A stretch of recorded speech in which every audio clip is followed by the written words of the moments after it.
بسم اللہ الرحمن الرحیم والصلاة والسلام علی رسول اللہ وعلی آلہ وصحبہ اجمعین۔ معزز ناظرین و سامعین کرام، السلام علیکم ورحمۃ اللہ وبرکاتہ۔ مہاجرین حبشہ کی مدینہ منورہ واپسی۔ پہلی ہجرت حبشہ ماہ رجب سن 5 نبوی یعنی ہجرت سے 8 سال قبل ہوئی، اور دوسری ہجرت حبشہ بھی اسی سن نبوی میں ہوئی۔ فتح خیبر سن 8 ہجری میں ہوا، اور یہ تقریباً 14 سے 15 سال کا عرصہ بنتا ہے۔ شاہ حبشہ نے اس عرصہ کے دوران اصحاب رسول صلی اللہ علیہ وسلم کی خدمت اور ان کی حفاظت میں سر دھڑ کی بادی لگا دی تھی تاکہ سرزمین حبشہ اسلام کے لیے دارالہجرت بن جائے، مگر قدرت کو کچھ اور منظور تھا کہ یثرب مدینۃ النبی میں تبدیل ہو جائے۔ غزوہ خندق اور خیبر کی فتوحات کے بعد دور اندیش حکمران حضرت نجاشی رضی اللہ تعالیٰ عنہ کو یقین ہو گیا تھا کہ اب نبی کریم صلی اللہ علیہ وسلم سرزمین حبشہ میں تشریف نہیں لائیں گے، اس لیے حضرت نجاشی نے قدرت کے فیصلے کے سامنے بصد خوشی سر تسلیم خم کر دیا۔ شاہ حبشہ نے 2 کشتیاں تیار کروائیں، جن میں ایک کشتی پر ام المؤمنین سیدۃ ام حبیبہ رضی اللہ تعالیٰ عنہ کو سوار کیا گیا۔ نجاشی کی بیگمات کے پاس جو قیمتی اور پسندیدہ خوشبوئیں تھیں، ان کے علاوہ کئی قیمتی تحائف ام المؤمنین سیدۃ ام حبیبہ کو تحفے کے طور پر پیش کیے گئے۔ شاہ حبشہ کی باندی خاص حضرت ابرہہ ام المؤمنین سے بار بار درخواست کر رہی تھی کہ سرکار دو عالم صلی اللہ علیہ وسلم سے اس کی مغفرت کے لیے دعا کروائی جائے۔ حضرت نجاشی نے بے بہا تحائف اور لوازمات سرکار دو عالم صلی اللہ علیہ وسلم کے لیے پیش کیے، اور اپنے محافظ اور سفیر بھی ساتھ اس التجا کے ساتھ بھیجے کہ رسول اللہ صلی اللہ علیہ وسلم ان کے لیے دعائے مغفرت فرمائیں۔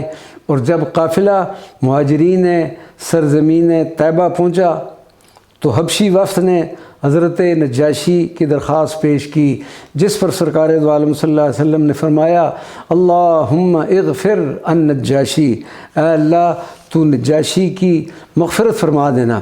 یہ دعا مبارکہ اتنی بلند آواز سے فرمائی کہ حبشی وفد کے لوگوں کے ساتھ ساتھ تمام صحابہ کرام نے بھی سنا۔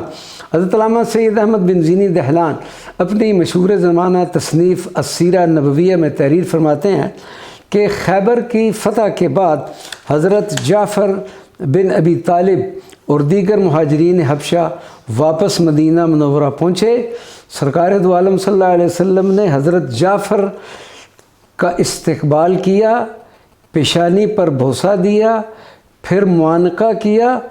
اس کے بعد سرکار دو عالم صلی اللہ علیہ وسلم نے ارشاد فرمایا کہ میں کس چیز کی زیادہ خوشی کروں، فتح خیبر کی یا حضرت جعفر کی واپسی پر؟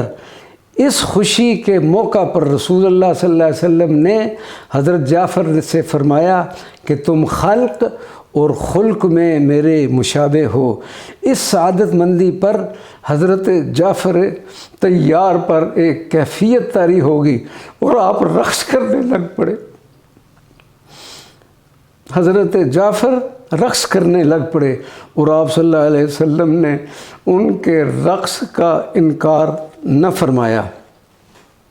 عادل و عاشق بادشاہ شاہ حبشہ نے ان سب مہمانوں کو سفیر نبوی حضرت امیہ بن دمری اور اپنے حلقہ ایمان کے حبشی وفد کے ہمراہ بھیجتے ہوئے اپنے آقا صلی اللہ علیہ وسلم سے صرف ایک التجا کی تھی کہ میرے لیے مغفرت کی دعا فرمائی جائے۔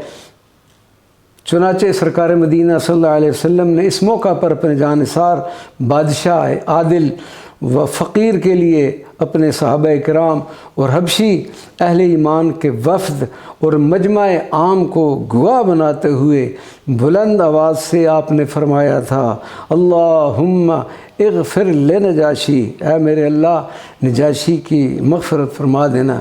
یقیناً اس دعا نے آن واحد میں شرف قبولیت حاصل کر لیا ہوگا، اسی لیے تو ان کے وصال کے بعد ان کی قبر مبارک سے نور کی کرنیں پھوٹتی نظر آتی تھیں۔